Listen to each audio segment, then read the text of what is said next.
የአዳም ልጆች በስቅለት ቀን ምን እንደተፈጠረ ጠይቃችሁ ታውቃላችሁ? ኢየሱስ ለምን ሞተ? አያችሁ፣ ከረጅም ጊዜ በፊት ዓለም በጨለማ የተሞላች ነበረች። ጨለማ ማለት እግዚአብሔር የማይወደውና ሰዎችን የሚጎዳ ነገር ማለት ነው። በዚህ ጨለማ ምክንያት ሰዎች ከእግዚአብሔር የራቁ ነበሩ። ይህ ጨለማ ሰዎችን ሐዘንና ብቸኝነት እንዲሰማቸው አድርጓል። ስለዚህ እርዳታ ያስፈልጋቸው ነበር። እግዚአብሔር ደግሞ በጣም ስለሚወደን ልጁን ኢየሱስን ወደ ምድር ላከው። ኢየሱስ የመጣው ለሰዎች ሁሉ ብርሃንንና ተስፋን ለማምጣት ነው። ብርሃን ማለት ደግሞ እግዚአብሔር ደስ የሚሰኝበትና ሰዎችን ሁሉ የሚጠቅም በብዙ ደስታና ሰላም የሚሞላ ነገር ማለት ነው። ኢየሱስ በጣም ልዩ ነው። እርሱ አስደናቂ ነገሮችን ማድረግ ይችላል። የታመሙ ሰዎችን ፈውሷል፣ የተቸገሩትን ረድቷል፣ እንዲሁም ሁሉንም ሰው ስለ ፍቅርና ደግነት አስተምሯል። ብዙ ሰዎች ኢየሱስን መስማት ይወዳሉ። ምሳሌ ናቸው የተባሉ አስደናቂ ታሪኮችን ተናገረ። እነዚህ ታሪኮች ሰዎች የእግዚአብሔርን ፍቅር እና እንዴት ጥሩ ሕይወት መኖር እንደሚችሉ እንዲገነዘቡ ረድቷቸዋል። ሁሉም ተደንቀዋል። ግን አሁንም ትልቅ ችግር ነበር። ሰዎች ኃጢአት ብለን የምንጠራውን መጥፎ ድርጊቶች ፈጸሙ። ኃጢአት ማለት በአእምሯችን የምናስበው፣ በአፋችን የምንናገረው፣ በድርጊት የምንሰራው እግዚአብሔርን የማያስደስትና እኛን ከእግዚአብሔር የለየን ነገር ማለት ነው። ይህ ኃጢአት እንደ ትልቅ ከባድ መጋረጃ ነው። ከእግዚአብሔር ብሩህ የፀሐይ ብርሃን ያርቀናል። ያ በፍጹም ጥሩ አይደለም። ሁላችንም ወደ አምላክ መቅረብ እንፈልጋለን አይደል? ግን ይህንን ትልቅ ከባድ መጋረጃ እንዴት ገልጠን ማለፍ እንችላለን?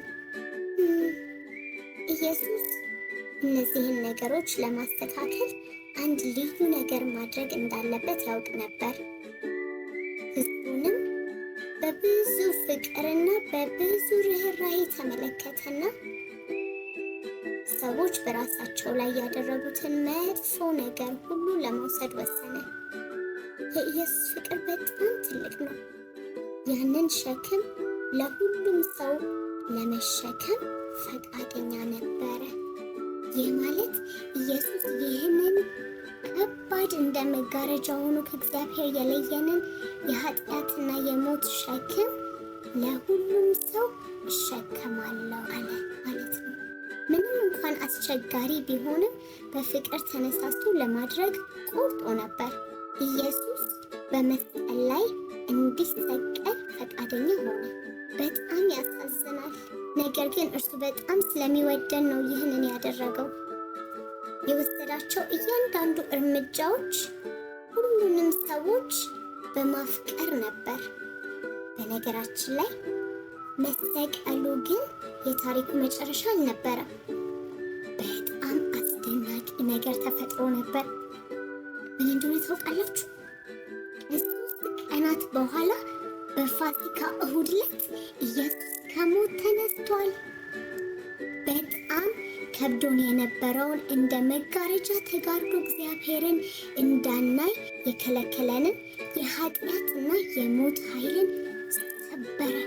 ይህ ማለት በድቅድቅ ጨለማ የተሞላ ክፍል ውስጥ ብሩህ የሆነ ታላቅ ብርሃን እንደ ማብራት ነው። አሁን ኢየሱስ በመስቀል ላይ በሰራው ነገር ያ እንደ ከባድ መጋረጃ የከለለንን ኃጢአትና ሞት አስወግዶ እንደገና ወደ እግዚአብሔር መቅረብ እንችላለን። መስቀሉ የኢየሱስን ታላቅ ታላቅ ፍቅርና እንዴት ከእግዚአብሔር ጋር ለዘላለም እንድንሆን መንገድ እንዳዘጋጀልን ያስታውሰናል። ይህ ማለት በእኛና በእግዚአብሔር መካከል እንደ ትልቅ ገደል የነበረውን ክፍተት ኢየሱስ ድልድይ እንደ መስራት ማለት ነው፣ እኛን ለማሻገር። መስቀል ባያችሁ ቁጥር ይህንን አስደናቂ ክስተት ልታስታውሱ ትችላላችሁ። ኢየሱስ ምን ያህል እንደሚወደንና የአምላክ ወዳጅ እንድንሆን እንዴት እንደረዳን ማሰብ ትችላላችሁ። ልጆች፣ ይህ አስደናቂ ዜና አይደል? አዎ።